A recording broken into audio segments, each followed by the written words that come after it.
Di masa itu, Hamzah mendatangi Mekah, lalu menggagalkan kezaliman Abu Sofyan, Abu Lahab, bahkan tetua Quraisy yang hendak menghukum seorang pengikut Nabi Muhammad SAW.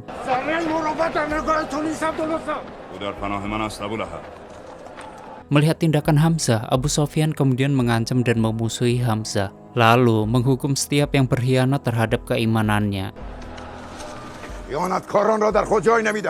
Selama 7 tahun Rasulullah berdakwah, sedangkan kaum musyrikin semakin menyakiti kaum muslimin hingga tiba puncaknya. Mereka berupaya untuk membinasakan Rasulullah. Ketika para tetua kaum Quraisy sedang memusyawarahkan untuk menghentikan dakwah Rasulullah, Abu Thalib datang menemui mereka. Abu Sofyan berdalih jika keterpurukan Mekah diakibatkan oleh Nabi Muhammad. Kemudian dia membujuk Abu Thalib agar menyuruh Nabi Muhammad untuk menghentikan dakwahnya dan kembali mengikuti aturan dan tradisi Mekah yang lama. Namun Abu Thalib menolak permintaan Abu Sofyan dan sebaliknya, dia menyuruh Abu Sofyan bertobat mengikuti ajaran Nabi Muhammad. Waktu mendengar perkataan Abu Thalib, Abu Sofyan marah dan mengancam akan memerangi Nabi Muhammad dan pengikutnya, beserta kaum Bani Hashim.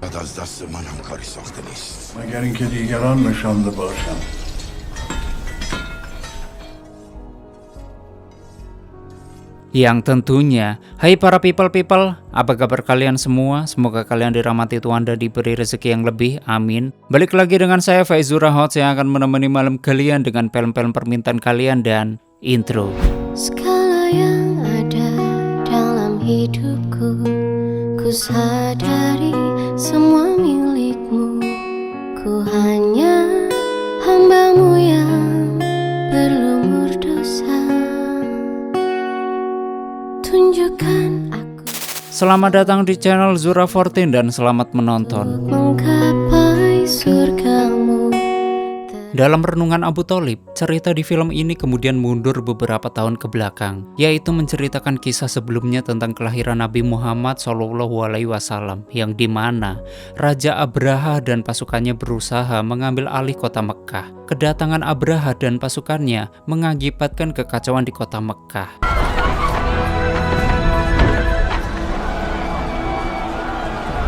Abraha kemudian mengirim utusannya kepada Abdul Muthalib yang merupakan kakek Nabi Muhammad sekaligus tetua kota Mekah.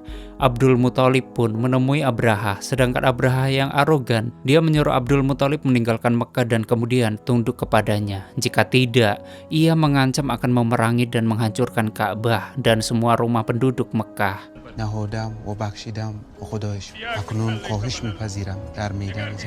Namun Abdul Muthalib, dia menolak keinginan Abraha dan menyuruhnya pergi dari Mekah. Dia telah menyerahkan dan pasrahkan Ka'bah, bahkan kota Mekah semuanya kepada Allah Subhanahu wa Ta'ala. Mendengar jawaban Abdul Muthalib, Abraha sangat marah dan mengecam akan menyerang dan serta menghancurkan kota Mekah.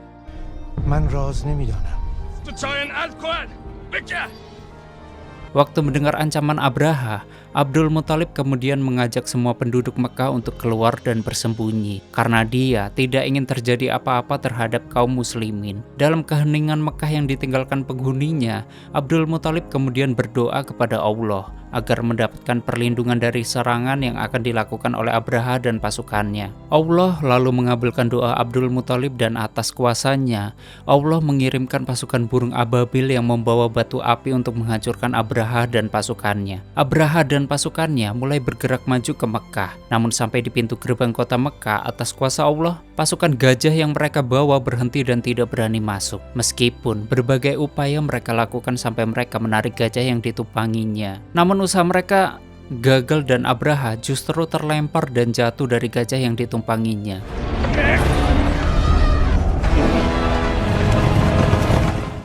Kemudian pasukan burung ababil yang dikirim oleh Allah, mereka datang sambil berputar di atas Abraha dan pasukannya. Kuda dan gajah yang mereka tumpangi berlarian meninggalkan mereka, sehingga yang masih tersisa dalam pusaran debu yang dibuat burung ababil hanyalah Abraha dan pasukannya. Dalam kekacauan dan kepanikan pasukan Abraha, kemudian burung ababil menjatuhkan batu-batu api kepada Abraha dan pasukannya, hingga mengakibatkan mereka binasa. Sedangkan tanda kelahiran Nabi Muhammad SAW wasallam pun terlihat, bahkan di seluruh penjuru bumi, yaitu munculnya bintang yang sangat terang. Sedangkan orang-orang Yahudi dan Kristen di Syria yang melihat kejadian tersebut menyadari bahwa akan datang utusan Nabi terakhir. Tanda kelahiran Nabi Muhammad tersebut membuat seisi dunia bergetar, sehingga membuat patung-patung berhala jatuh dan hancur.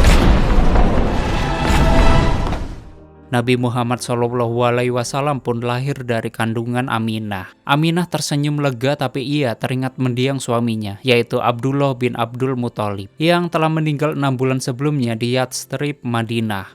Melihat kelahiran cucunya, Abdul Muthalib pun terharu bahagia.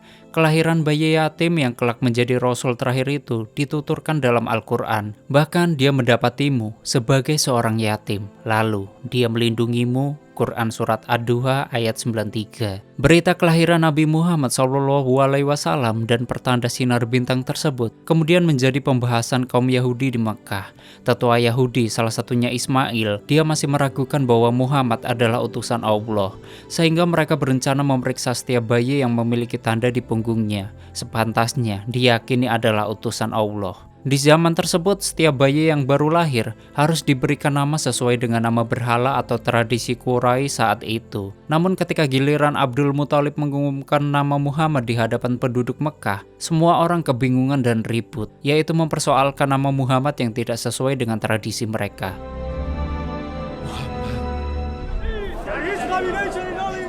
Muhammad. Aminah menyusui Muhammad kecil selama 3 hari. Kemudian dilanjutkan oleh Suwaibah, budak Abu Lahab yang merupakan paman Nabi. Namun Abu Lahab yang tidak menyukai Muhammad, dia meminta budaknya supaya berhenti menyusui Muhammad SAW. Mendengar hal tersebut, Abdul Muthalib kemudian bergegas menemui Abu Lahab, yaitu untuk menanyakan alasan yang melakukan hal tersebut. Namun Abu Lahab dengan sombongnya, dia menjawab bahwa Suwaibah adalah budak untuk melayani istrinya, bukan melayani Muhammad. Mendengar jawaban Abu Lahab seperti itu, Abdul Muthalib sangat kecewa dan mengecam Abu Lahab. Muhammad kecil kemudian ditawarkan untuk disusui kepada Moda'at dari Bani Sa'ad yang sengaja datang ke Mekah mencari bayi-bayi yang masih menyusui, yaitu dengan harapan mendapat bayaran dan hadiah. Namun mereka menolak karena Muhammad adalah anak yatim. Namun Halimah Sa'diyah yang belum mendapatkan bayi untuk disusui, dia bersedia mengambil Muhammad sebagai anak susunya. Abdul Muthalib kemudian memutuskan Muhammad untuk dibawa oleh Halimah Sa'diyah. Dan tentunya keputusan tersebut membuat Aminah sangat sedih karena berpisah dengan bayinya.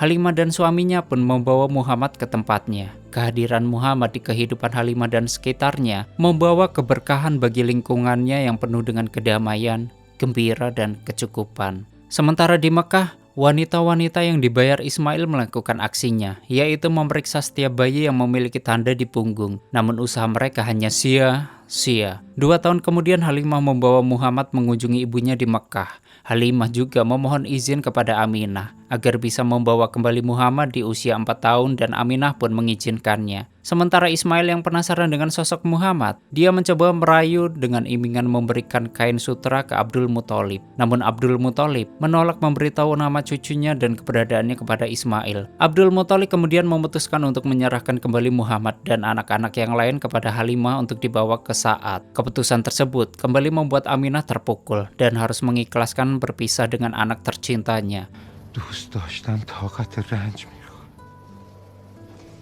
Muhammad pun sampai di Sa'ad dan pada malam harinya, ketika Muhammad sedang tertidur, tiba-tiba rumah mereka diserang oleh seorang tidak dikenal. Sehingga terjadi pertarungan antara suami Halimah dengan gerombolan penjahat tersebut. Semenjak kejadian itu, paginya sebelum terbit fajar, suami Halimah bergegas membawa Muhammad ke Makkah. Dan sesampainya di Makkah, dia menceritakan peristiwa itu kepada Abu Thalib dan Abdul Muthalib, yang kemudian bergegas menyembunyikan Muhammad di tempat yang aman di Jabal Tsur. Setelah beberapa hari bersembunyi, kemudian Aminah membawa Muhammad ke rumah keluarganya di Yathrib. Omongan mereka pun sampai di Yathrib dan disambut oleh sang kakek, ayah dari Aminah. Kedatangan Muhammad di Yathrib membawa kedamaian di negeri tersebut. Aminah kemudian memberitahukan Muhammad, yaitu makam almarhum ayahnya yaitu Abdullah. Aminah kemudian jatuh sakit dan Muhammad mengambilkan buah apel untuk ibunya. mengikuti cara mendiang ayahnya Abdullah yang pemberani dan kuat. Setelah beberapa hari dirawat di Yastrib, Muhammad bersama ibunya dengan kondisi masih lemah. Mereka berniat kembali ke Makkah, sementara Abu Thalib sang paman, dia mendapat firasat yang tidak baik bagi Muhammad, yaitu melalui mimpinya, sehingga memohon izin sang ayah Abdul Muthalib untuk mencari Muhammad dan Aminah.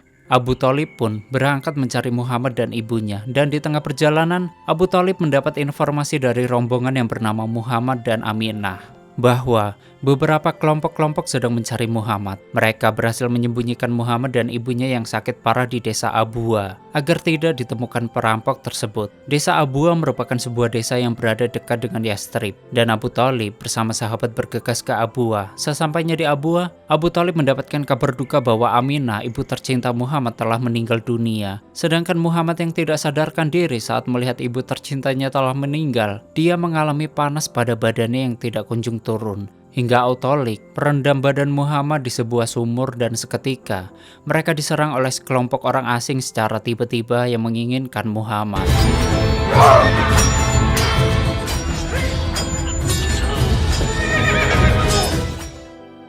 Abu Thalib kemudian kembali ke Mekah membawa Muhammad yang masih belum sadarkan diri, dan sesampainya di Mekah, mereka disambut dengan isak tangis dari seluruh penduduk Mekah. Abdul Muthalib sangat terpukul dan bersedih mendengar berita duka wafatnya Aminah dan keadaan cucu tercintanya masih belum sadarkan diri. Abdul Muthalib kemudian membawa Muhammad ke dalam Ka'bah, lalu berdoa untuk kesembuhan Muhammad, dan atas kuasa Allah, Muhammad pun terbangun dari pangkuan kakeknya yang tertidur menjaganya. Di sisi lain, tetua Yahudi sangat marah mendengar kabar penyerangan yang ternyata didalangi oleh Ismail. Tetua Yahudi mengecam perbuatan yang dilakukan Ismail, lalu mencopot jubah suci tetua Yahudi yang dipakai Ismail dan pengikutnya. Waktu musim haji tiba, di sini Abdul Muthalib dia mengajarkan Muhammad cara melaksanakan ibadah haji yang benar dan baik, sesuai dengan ajaran Nabi Ibrahim.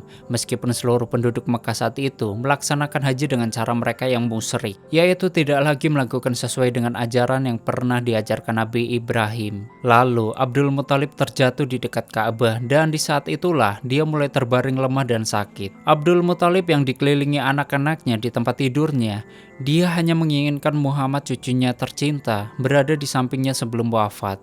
Abdul Muthalib berwasiat kepada Abu Thalib, yaitu agar merawat dan menjaga Muhammad seperti anak kandungnya sendiri, karena hanya Abu Thalib salah satu anaknya yang dia percayai untuk merawat Muhammad.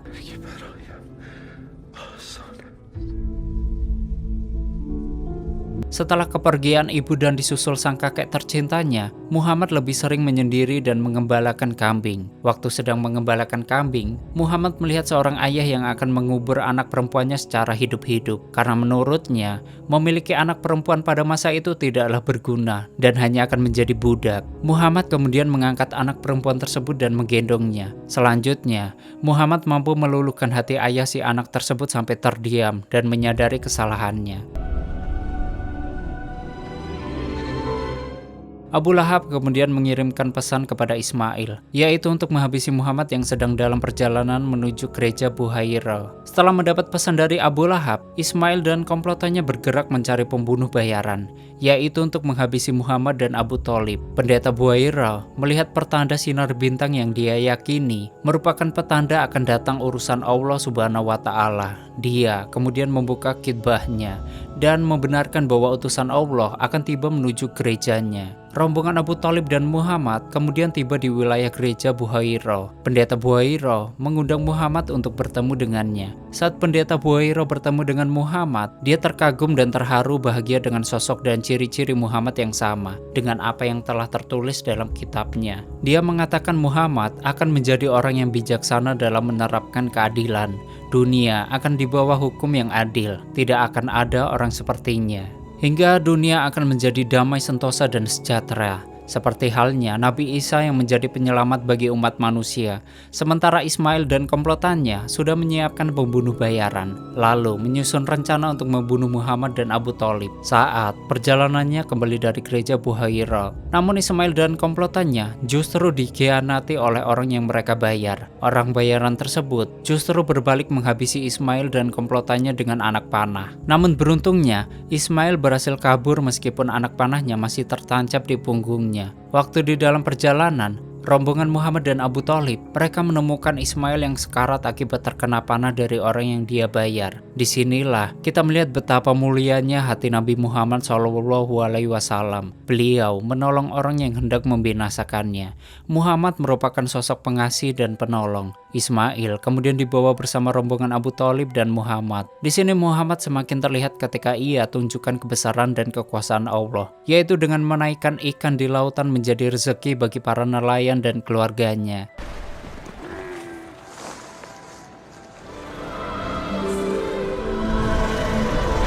Sedangkan Abu Thalib yang menyaksikan kejadian tersebut, dia terkagum dan semakin meyakini jika Muhammad keponakan tercintanya adalah benar utusan Allah Subhanahu wa Ta'ala. Dan dengan ini merupakan akhir cerita dari renungan Abu Thalib. Hamzah dan Abu Thalib kemudian mengumumkan dan menegaskan kepada seluruh kaum Quraisy di Mekkah bahwa Muhammad adalah utusan Allah yang wajib diyakini. Abu Sufyan, Abu Lahab dan tetua Quraisy kemudian datang berusaha menghasut penduduk Mekkah dan meminta pembuktian tentang isi risalah perjanjian yang pernah dia buat. Abu Thalib kemudian menjawab bahwa risalah perjanjian yang dibuat telah rusak dan dimakan rayap, sehingga itu siap untuk dibuktikan.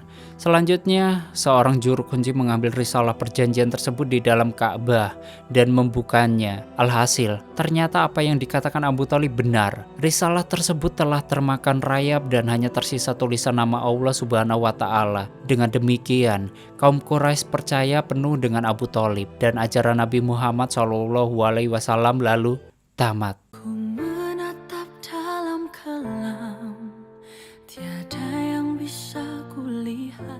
Oke, seperti itulah story filmnya. Bagaimanakah menurut kalian dengan film ini? Silahkan berdebat di komentar. Bagi kalian yang ingin filmnya di story ini, silahkan tulis di komentar. Dan yang ingin full movie-nya, link aku taruh di komentar yang aku kasih pin. Terima kasih udah nyimak video ini sampai habis. Terus support channel ini dengan menekan like, subscribe, dan share ke alam semesta. Ane pamit and stay on my channel. Jangan kemana-mana, sampai ketemu lagi di video selanjutnya. Bye-bye.